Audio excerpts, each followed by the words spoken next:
अभी उनके खिलाफ इंक्वायरी चालू है। इंक्वायरी खत्म होने के बाद सब कुछ आगे आएगा कि क्या गलत था, क्या सही था, किसका स्टेटमेंट ठीक था, किसका स्टेटमेंट गलत था, वो सब सामने आएगा। आप लोगों को बहुत बदनाम किया था उस दौर में। किया था ना। जब उनके हाथ में कुछ रहता है तो बदनाम लोग करते ही है, ये ऐसा ही चलता है। लेकिन बाद में पता चलता है 6 महीने के बाद, साल के बाद, 2 साल के बाद, 3 साल के बाद। लेकिन बदनामी तो जो होनी है वो हो ही जाती है।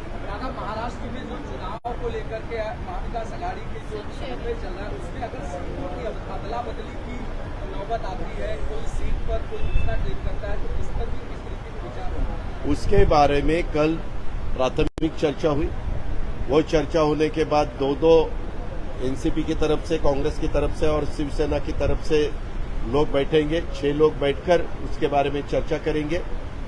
और ये चर्चा करते वक्त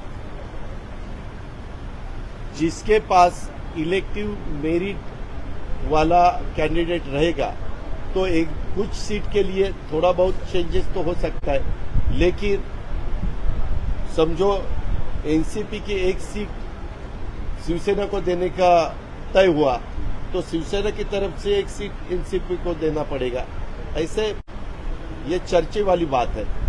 बाद में से उसमें रास्ता निकल सकता है। सीटिंग को लेकर बदलने की प्लानिंग तो नहीं हो सकती? जैसे सीटिंग क्या सीटिंग कोई एमएलए है, एमपी है, उसको अगर वहाँ दूसरी पार्टी क्लेम करे तो उस पर नहीं, उसके बारे में कुछ भी चर्चा नहीं हुई।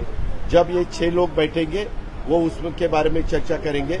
उनके स्तर पे डिसीजन हुआ तो बहुत अच्छा है, उनके स्तर पे डिसीजन नहीं हुआ तो ऊपर वाले फाइनल अथॉरिटी वाले उसके डिसीजन लेंगे। कर्नाटक में जिस प्रकार बदलाव नजर आया वही फॉर्मूला महाराष्ट्र में अपनाने की कोशिश महाविकास आघाड़ी की किस प्रकार? नहीं, कल महाराष्ट्र महाविकास आघाड़ी की बैठक हुई, उसके बारे में चर्चा हुई। आगे जब जाएंगे तब सब मिलके जाना चाहिए। लोकल बॉडीज के चुनाव हो या विधानसभा के चुनाव हो या लोकसभा के चुनाव हो, ऐसे बात हुई, लेकिन वो प्राथमिक बात थी, पहले स्तर की बात थी। और आगे तो बहुत कुछ बातें होने वाली है। उसके बारे में कल तो उद्धव ठाकरे साहब भी वहाँ थे, हमारे पार्टी के पवार साहब और जयंत पाटिल में हम सब भी गए थे। अभी उसमें से 2 स्टेट कांग्रेस के पास है, 1 स्टेट बीजेपी के पास चला गया है, मध्य प्रदेश का। तो वो चुनाव के बाद पार्लियामेंट का चुनाव आने वाला है, तो पार्लियामेंट के चुनाव के बाद अपने महाराष्ट्र का चुनाव 6 महीने के बाद है। लेकिन 1999 में ऐसे ही महाराष्ट्र के चुनाव को 6 महीने बाकी थे, राष्ट्रवादी कांग्रेस पार्टी का वो पार्टी नई यहाँ उभरी थी पवार साहब के नेतृत्व में। संगमान जी भी थे, तारिक अनवर जी भी थे, बाकी साथी थे। तब के गवर्नमेंट में नारायण राणे साहब और गोपीनाथ मुंडे साहब चीफ मिनिस्टर और डिप्टी चीफ मिनिस्टर थे। तब उन्होंने 6 महीने बाद विधानसभा का चुनाव न लेते हुए लोकसभा के साथ चुनाव लिया था। ये एक उदाहरण हमारे सबके सामने है। इसीलिए शायद आज की सिचुएशन देखने के बाद अभी राजस्थान का, मध्य प्रदेश का, छत्तीसगढ़ का रिजल्ट क्या आएगा वो भी देखेंगे। लेकिन उसके बाद लोकसभा का चुनाव जब आएगा तो शायद विधानसभा और लोकसभा एक ही दिन लेने का फैसला इस गवर्नमेंट को ठीक लगा तो वो ले सकती है, क्योंकि वो गवर्नमेंट का अधिकार है। गवर्नमेंट ने सिफारिश की गवर्नर को कि हमें ऐसा ऐसा करना है तो वो कर सकते हैं।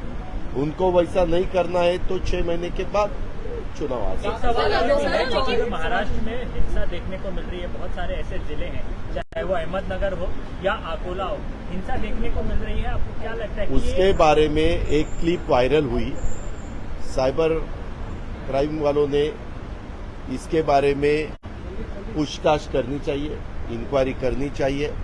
और किसने ये क्लिप वायरल की, कहां से वो तैयार हुई, इसका मास्टरमाइंड कौन है, उसका कारण क्या था, ये दंगे फसाद होने का कारण था या 2 कास्ट में कुछ अंतर बनाने का कारण था, ये सब इंक्वायरी करने वाली बात है।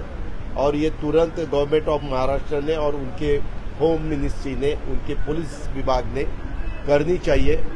उसमें पॉलिटिकल इंटरफेयर बिल्कुल नहीं होना चाहिए।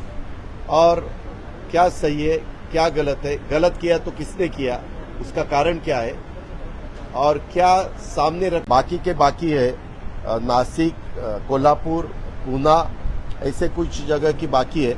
तो वो सभा जब लेंगे तब वहां के चीफ मिनिस्टर को भी हम बुलाएंगे और उनका भी सत्कार करेंगे, ऐसा वहां चर्चा हुई। आपने ये भी कहा कि आने वाली विधानसभा प्राइमरी चर्चा शुरू हो गई है आपके बंटवारों को लेकर के। उसके बारे में कल संजय राउत साहब, जयंत पाटिल साहब और नाना पटोले जी, ये तीनों ने तीनों पार्टी की तरफ से प्रेस को बताया है कि क्या क्या चर्चा हुई और आगे की लाइन ऑफ एक्शन क्या होनी चाहिए या होने वाली है, ऐसी चर्चा कल हुई है। क्या एक सवाल टेक्निकल चीज ये है कि 16 विधायक अगर अपात्र हो जाते हैं तो क्या इस सरकार के लिए खतरा होगा क्या? मुझे तो बिल्कुल खतरा नहीं दिखाई देता। ये मेरा खुद का कहना है, नहीं तो फिर बाद में ये ऐसा कैसे, ये महाविकास आघाड़ी का कहना नहीं, मेरा जो स्टडी है, मैं 30-32 साल विधायक के नाते महाराष्ट्र में काम कर रहा हूँ, वो देखते हुए 288 में विधायकों में 16 अगर कम भी हुए तो 272 रहते हैं। 272 में उनके पास तो क्लियर मेजॉरिटी रहती है।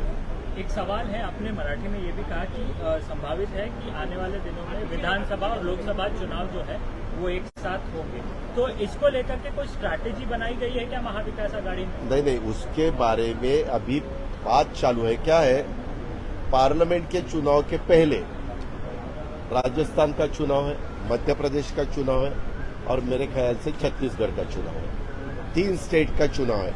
ये तीनों स्टेट 5 साल पहले जो चुनाव हुआ था तो कांग्रेस के पास गए थे। अभी उसमें से 2 स्टेट कांग्रेस के पास है, 1 स्टेट बीजेपी के पास चला गया है, मध्य प्रदेश का। तो वो चुनाव के बाद पार्लियामेंट का चुनाव आने वाला है। तो पार्लियामेंट के चुनाव के बाद अपने महाराष्ट्र का चुनाव 6 महीने के बाद है। लेकिन 1999 में ऐसे ही महाराष्ट्र के चुनाव को 6 महीने बाकी थे, राष्ट्रवादी कांग्रेस पार्टी का वो पार्टी नई यहाँ उभरी थी पवार साहब के नेतृत्व में। संगमान जी भी थे, तारिक अनवर जी भी थे, बाकी साथी थे। तब के गवर्नमेंट में नारायण राणे साहब और गोपीनाथ मुंडे साहब चीफ मिनिस्टर और डिप्टी चीफ मिनिस्टर थे। तब उन्होंने 6 महीने बाद विधानसभा का चुनाव हुई, उसके बारे में चर्चा हुई। आगे जब जाएंगे तब सब मिलके जाना चाहिए। लोकल बॉडीज के चुनाव हो या विधानसभा के चुनाव हो या लोकसभा के चुनाव हो, ऐसे बात हुई। लेकिन वो प्राथमिक बात थी, पहले स्तर की बात थी और आगे तो बहुत कुछ बातें होने वाली है। उसके बारे में कल तो उद्धव ठाकरे साहब भी वहाँ थे, हमारे पार्टी के पवार साहब और जयंत पाटिल में हम सब भी थे और कांग्रेस के भी सभी लीडर थे, यानी नाना पटोले, अशोक चौहान, बाला साहेब थोरात, भाई जगताप, नसीम खान, ऐसे सब लीडर वहाँ पर। और सबके मन में यही था सब मिलके ठीक तरह से वोटर्स के सामने जाना चाहिए, लोगों के सामने जाना चाहिए और उसमें अपने में बिल्कुल मतभेद नहीं होनी चाहिए। दादा, सुधीर मुनगंटीवार इन्होंने कहा है कि सुबह की जो शपथ विधि हुई थी वो उद्धव ठाकरे को सबक सिखाने के लिए हुई थी। उसके बारे में नो कमेंट्स। दादा, महाराष्ट्र में जो वायलेंस हो रहा है, अपोजिशन ये आरोप लगा रहे हैं कि अपीसमेंट पॉलिटिक्स है और ये कहीं ना कहीं एनसीपी और कांग्रेस की ओर से। मेरा ये कहना है, सेंट्रल की सभी एजेंसीज उनके हाथ में है, रूलिंग पार्टी के हाथ में, स्टेट की सभी एजेंसीज उनके हाथ में है। तो दोनों सेंट्रल और स्टेट की एजेंसी को बताओ कि इसकी इंक्वायरी करो और इंक्वायरी पॉलिटिकल हस्तक्षेप बिल्कुल नहीं होना चाहिए, इंटरफेयर बिल्कुल नहीं होना चाहिए। और ये न होते हुए इंक्वायरी जब हो जाएगी तब सच बाहर निकलेगा कि किसका है, कौन किसकी गलती है। अगर अपोजिशन की गलती है कि अपोजिशन के खिलाफ कार्रवाई होनी चाहिए, अगर रूलिंग पार्टी की गलती है तो उनके खिलाफ कार्रवाई होनी चाहिए, या रूलिंग पार्टी भी नहीं, अपोजिशन वाला भी नहीं, तीसरा ही कोई गड़बड़ कर रहा है तो उसके खिलाफ कार्रवाई होनी चाहिए। क्या ये आपको चिंता का विषय लगता है कि लगातार महाराष्ट्र में ऐसी घटनाएं घट रही है, चाहे अकोला हो चाहे ये, लेकिन टेंशन भी काफी जगहों पे बढ़ रही है? ये देखो, लॉ और ऑर्डर अच्छी तरह से रखने का पूरा काम गवर्नमेंट का रहता है। गवर्नमेंट ने और पुलिस डिपार्टमेंट ने उसके बारे में ज्यादा ध्यान देना चाहिए। Chief minister, deputy chief minister ही होम मिनिस्टर है, ये उनका काम है। अब हम अपोजिशन के नाते इतना ही कहेंगे कि यह सब ठीक ठाक होना चाहिए, बिल्कुल ऐसा लॉ एंड ऑर्डर्स के बारे में गड़बड़ नहीं होनी चाहिए।